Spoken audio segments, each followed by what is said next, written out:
Anybody back there still need a white balance? Good.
You ready, Graham?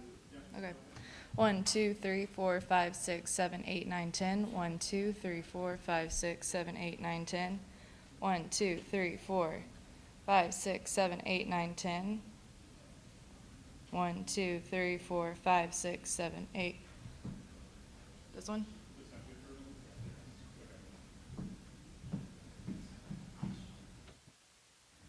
1, 2, 3, 4, 5, 6, 7, 8, 9, 10. 1, 2, 3, 4, 5, 6, 7, 8, 9, 10. 1, 2, 3, 4, 5, 6, 7, 8, 9, 10.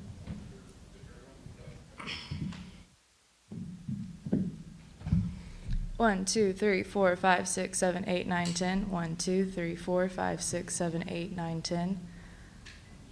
1, 2, 3, 4, 5, 6, 7, 8, 9, 10.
Good morning.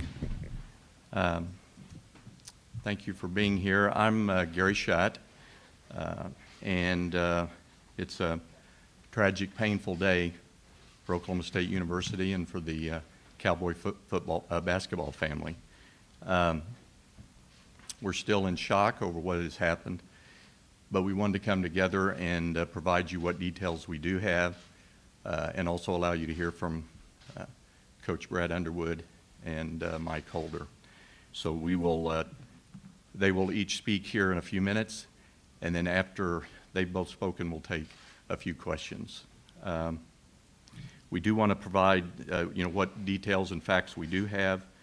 We have the incident report from OSU Police, which we're handing out. There's a little bit of detail there.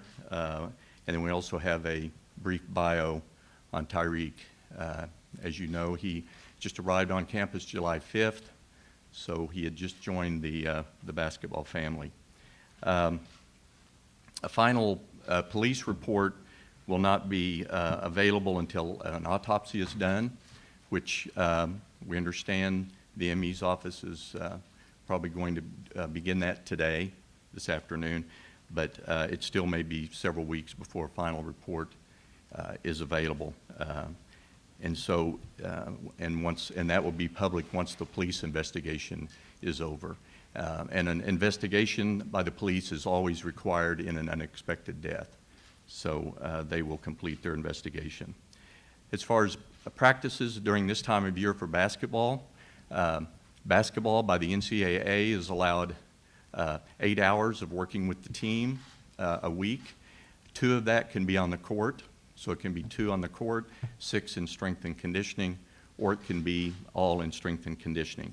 And they were pretty much wrapping up their summer workouts.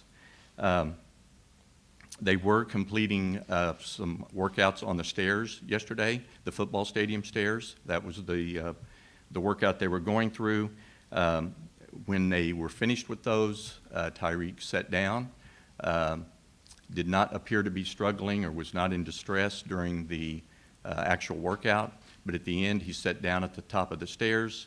Some individuals from the basketball staff and team went up and checked on him, saw there were some issues, 911 was called. And as far as that timeline, Stillwater Fire was notified at 5:04 p.m. They dispatched at 5:05. And arrived at 5:08 at the stadium. LifeNet was notified at 5:04. They were dispatched at 5:05, and they arrived at 5:11. He arrived at the Stillwater Medical Center at 5:48 p.m., and he was pronounced dead at 6:23. One other thing that I would provide, we have already checked as far as the requirements from a physical standpoint. Federal privacy laws do not allow us to provide personal health information, but I can tell you that we go through a thorough series of tests, which includes blood work, a complete family history questionnaire to determine any concerns that would prohibit an athlete from participating in any of our sports or working out. And all of that was followed in this case. So with that, first we will hear from Coach Brad Underwood. As you know, he was out of town doing player evaluations and got back into town last night. So we will now let Coach Underwood share his thoughts. Well, I'm going to apologize beforehand because I get pretty emotional. One of the reasons I came to Oklahoma State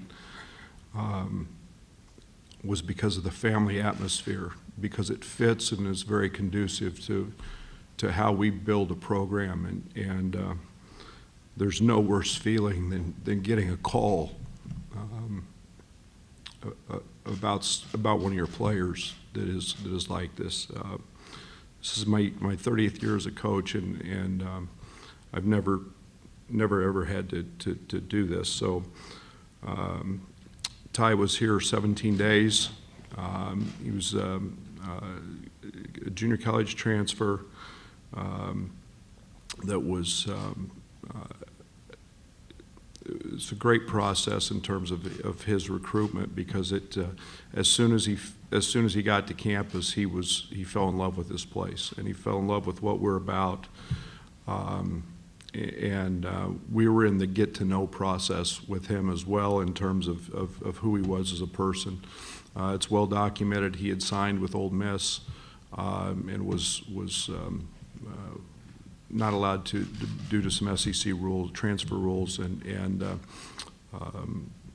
we got Tyreek. That young man was fired up to be a Cowboy, and he said that so often on his visit, and it made it just right, and it felt great.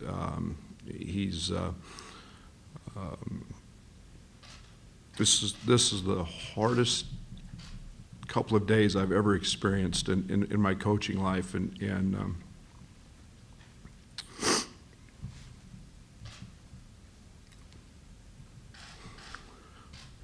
you say goodbye to players when they graduate, and that's one thing.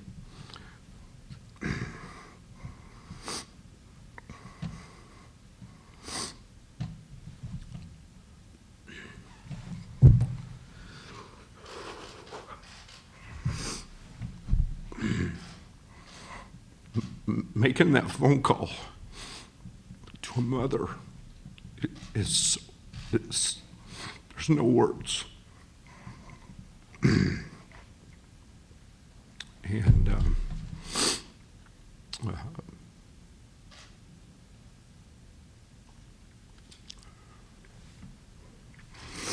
it's a tragic day.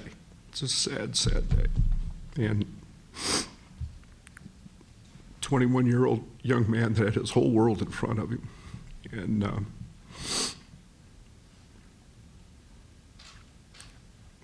was extremely proud to have been involved in a very little part in his life. And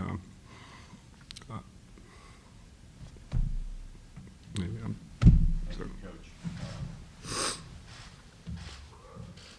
And Mike Colby. Mike.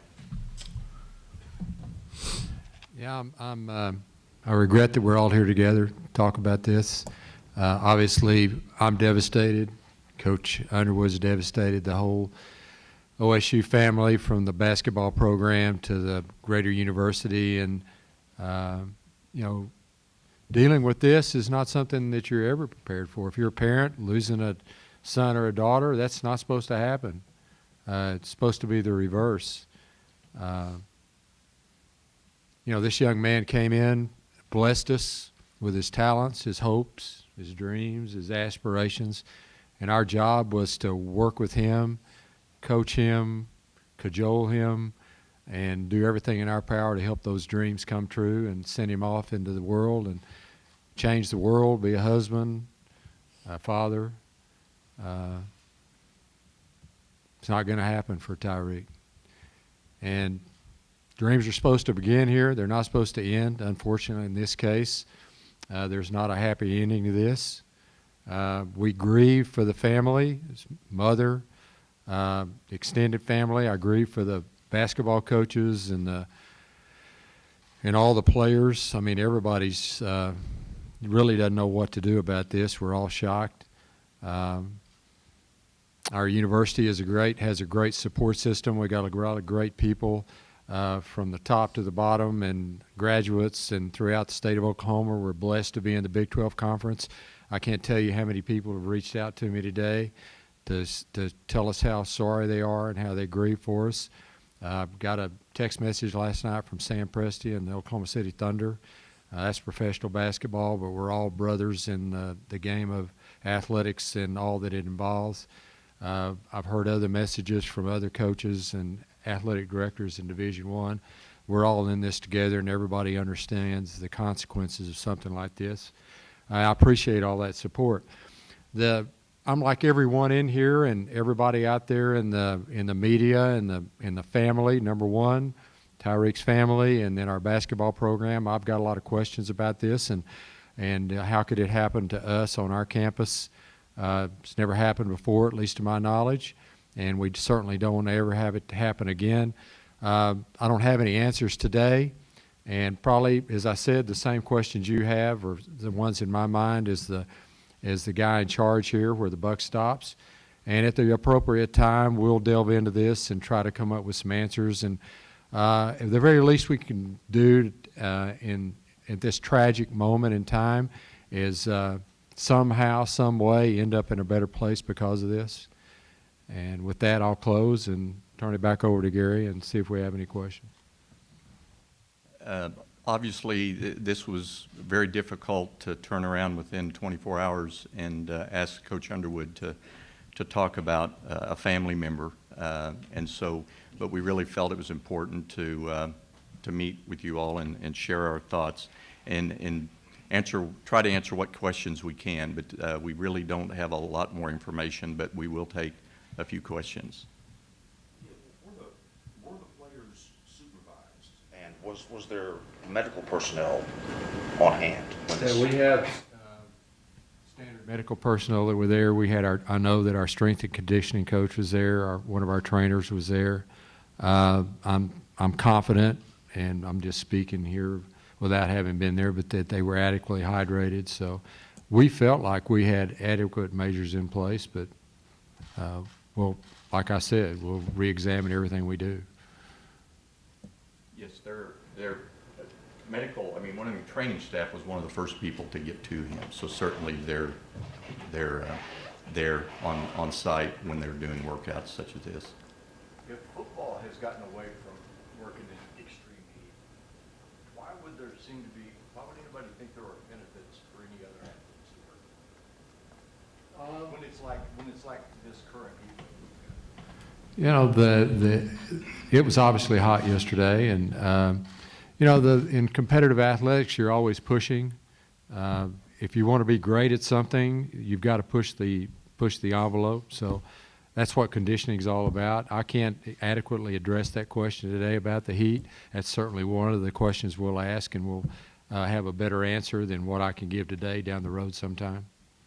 Is there an athletic department policy or guidelines when it comes to high temperatures, or is it just up to the team, or what's kind of policy?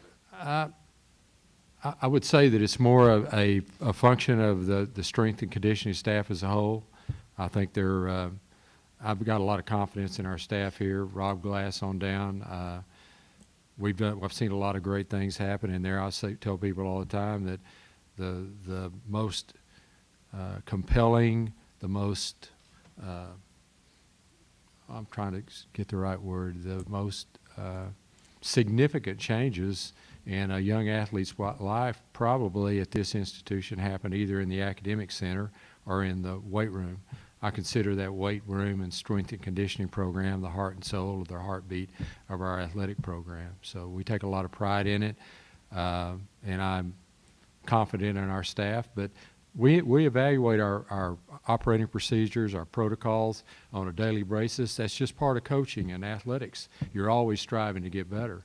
And so obviously, absolutely, we'll take this tragedy and look at it and try to figure out if there was something that could have been done to prevent it. And if there's changes that need to be made, we'll make those. But I can't answer any of those questions today, unfortunately. It's just enough trying to deal with the devastating loss and the shock and the trauma that comes along with this. How long was the workout, and of that workout, how long were they outside? I can't answer that question. I'm sorry. Tyrese has been through a lot from his transfer process to personal life. Can we get a little insight into his character as an athlete and his team commitment? I didn't hear the last part of that, please. Just a little bit of insight into his character and work ethic as an athlete. You know, I don't know him very well. I'm in that weight room just about every morning, and I got to know him in that weight room over the 17 days. Probably I was in there for, I'm going to guess conservatively, 8 or 10 of his workouts. But I'm just watching. I'm not really getting to know him about his character. Well, he was loved by his teammates. He was a jokester. He had a great way. He had a great way with people. He was, and I said this earlier. He was so excited to be a Cowboy. He was a sponge. when it comes to wanting to be a very good basketball player and a very good teammate, and dealt with him in individual workouts those 2 hours a week, and his commitment to our team was very significant, and was a very, very popular teammate. So question regarding protocol. At the moment, there are no rules, regulations, if that's the right word, regarding working out in the heat? I don't really know how to adequately answer that at this time. As I said, we put a lot of confidence and faith in our strength and conditioning staff, and that's a question that I'll come up with an answer at a later date for you. You know, the immediate speculation, Coach Holder, at least social media and a couple of people I talked to, is, well, maybe he had an enlarged heart, because it's kind of an unfortunately common cause of this kind of issue. The kind of physical examination you guys do before you clear somebody to work, would it detect an enlarged heart, or could that have been a condition maybe that you just weren't aware of? I'm not confident in answering that, and I'm not sure I'm allowed to because of HIPAA. Right. I mean, we can't talk about individuals, but the tests we do are very thorough, and, you know, he was out there working out. So those are the kind of things you just asked about. Those are part of our series of tests. Gary, did you get an indication when you can expect some sort of notification on the cause of death? No, I mean, I'm not sure how long that might take. A lot of it depends on what else is going on. With the Enid plane crash last night, that one is also being looked at, so really don't know. Jenny? You mentioned some of the specifics about the workout. I'm curious, were all players there, and was it Jake and Steve overseeing, or can you just sort of give me some specifics on the people that were there yesterday? I think all but one player was there. I think we had a player that was going home for a family commitment, might have been a wedding, I'm not sure what it was, but everybody else was there. And yes, our trainer was there, and our strength and conditioning coach. I know that for sure, yes. Can you kind of give me inside, again, sort of a rules and regulations question, certifications, licenses, that those two would have to oversee that? I'm not up to date on that. Well, I'm not sure how to answer that question. And I missed it. Sorry. The strength and conditioning staff and the athletic trainers, certifications, licenses that they would need to have to oversee that workout, is there anything within rules and regulations that would determine that? Well, I mean, I can't speak to those individuals, but certainly our staff goes through those tests and certifications, and they wouldn't be out there if they weren't certified. So. Okay, well, Is Steve that- Condon has not been certified nationally since, well, we don't know when, but his national certification has expired. Can you talk a little bit about where that process is with him? I don't know. I mean, we can see if we can get an answer to that. I mean, he's just arrived on campus, so I don't know how long he's even been on campus, but obviously he's new to the staff. He's got years of experience at all levels, so. But at this point, he does not have current national certification. Oh, okay. I'm sorry. I'm not sure so the question was related to his certification. Again, he's new on campus, and I believe he's in that process of getting it, but I don't know that for certain where that stands. But he's certainly been certified. He's had years of experience in this field. Coach Underwood, where were you when you got the call, and how immediately were you able to get back to Stillwater? I was sitting in a gym in Las Vegas, Nevada. It's evaluation period for us, and received that phone call, immediately left, and checked out of my hotel and was very fortunate to be able to get home late last evening. Brad, you said that not had to deal with something like this, and there's obviously a roadmap you're not aware of on how to proceed emotionally and psychologically with your team. Do you have any ideas, any thoughts since you've heard the news, how you might at least go about the next 24 hours? The players in this program are the most important right now. 18 to 22-year-old young people dealing with something that at this point of their lives they've probably not dealt with much, and nor have any of us. And to be there, support them. We have unbelievable. Met with counseling services this morning. They were in the locker room with our players. Feel very, very confident in that. And then moving forward, we'll put a game plan together that is literally day by day. That's the only way that we're going to approach this and work through this together. And we talk a lot about family, and we are a family, and we'll get through, we'll continue to move forward with a lot of people's helps and prayers, and do it together. Did you address the team collectively? I did this morning, yes. Characterize how that went? Somber. It's a sad day. They lost a brother, and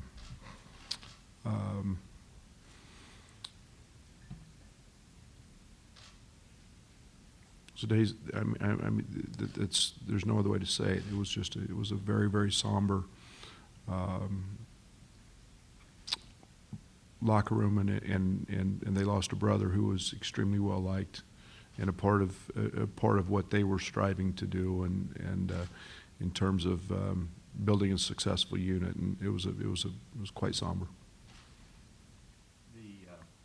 The workout yesterday, to answer the earlier question, was about 40 minutes.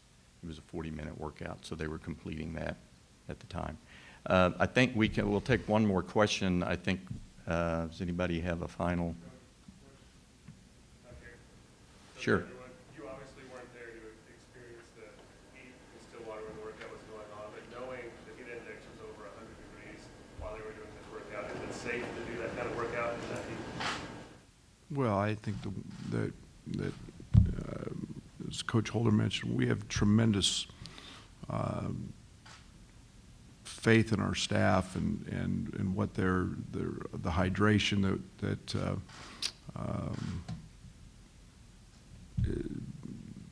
they're tremendous confidence in those people, and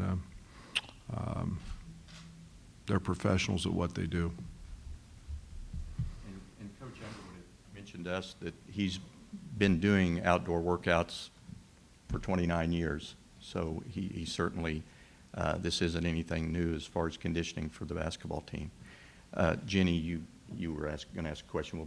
Did you have another? Yeah, just Mike, you had mentioned the outpouring that you got from fans and alums and people inside and outside OSU.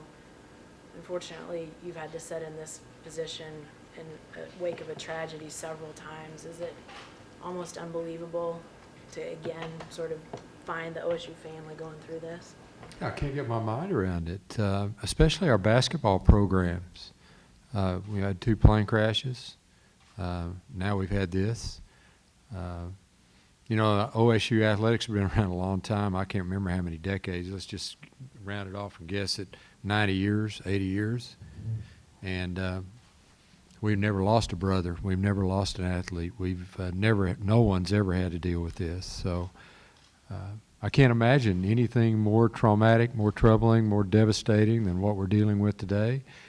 And our number one goal is to try to figure out some way to get through this with the family, especially the family, and then try to take this tragic incident and figure out a way to make it into a positive. Right now, that's hard to see, but somehow, some way, we've got to try to make that happen. Well, thank you again for being here. We certainly want to, it's already been said, but extend our sympathy and thoughts and prayers to Tyreek's family. They obviously are going through terrible, terrible loss. And also just thoughts to our basketball family as well. So we appreciate everyone being here, and thank you. I'd like to just say one other thing. Sure. A few years ago, we had a slogan that was pretty popular, Cowboys Forever. You know, that young man was here only 17 days, but trust me, he's a Cowboy forever. And we'll carry him close to our heart, closer right now, because it's so near. It happened just yesterday, but I'm sure throughout this entire season, we're going to keep his spirit alive. Every time that team gets together, every game we play, every practice we have, and even after the season's over. No. You know, a patch is great, but what really counts is what is in your heart. Thank you.